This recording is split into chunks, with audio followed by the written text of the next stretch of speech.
Hello, my name is Quincey and I like to talk about new scientific discoveries. I like fish.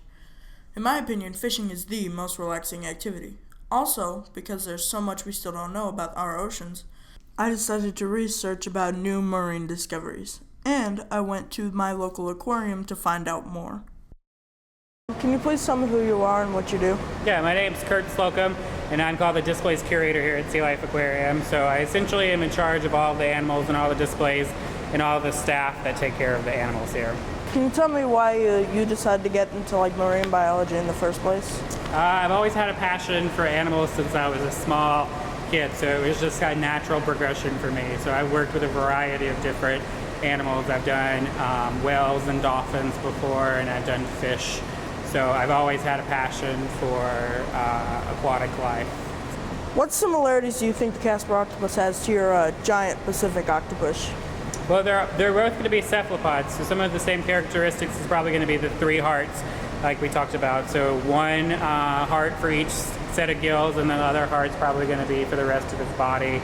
They're probably going to be the same, probably be able to do camouflage, kind of mimic their environment that they're in. I think the main difference between the Casper and the one that we have here on site, which is the giant Pacific, will be that the giant Pacific's not found that deep that the Casper is found in the ocean, and also the suction cups along the arms, whereas the Casper octopus only has one set of suction cups on each arm.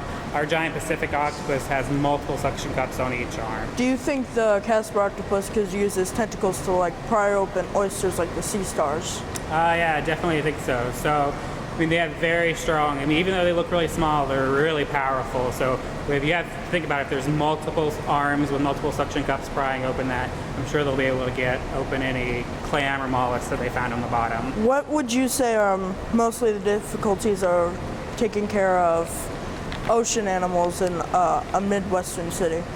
Well, obviously we're not close to the ocean at all, so that's a big difference. But here we try to mimic all of the ocean parameters. So we bring in salt, we make our own salt water here, we match the different elements that are found in the ocean water. We try and match them just as perfect as we can as what you'd find in the ocean.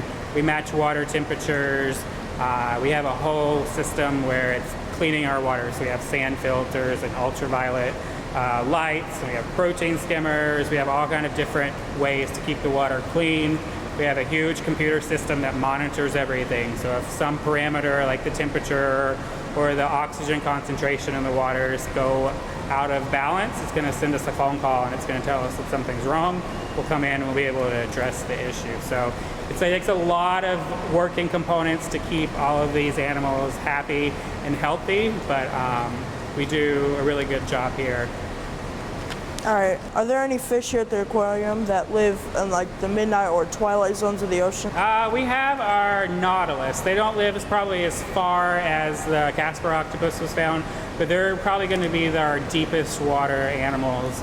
And so they kind of prey on anything that might have passed away that's laying on the bottom, or any decaying organisms and stuff. That's what they actually eat. So they're going to be our deepest water animal here. And they're also related to the octopus. They're also a cephalopod as well.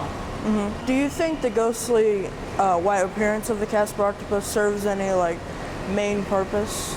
I would just probably say it's just a lack of pigment, just because there's no sunlight reaching the depths down there. So there's really no point in an animal having a brightly colored tone, just because you're not going to be able to see any color in that depth.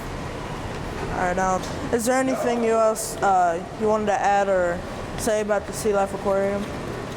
Yeah, just come out and visit us. We have a variety of different animals. You're going to see sharks and stingrays, a variety of different fish. We have a resident green sea turtle that lives in our ocean tank. You'll come out and be able to see our giant Pacific octopus and the nautilus as well when you're out.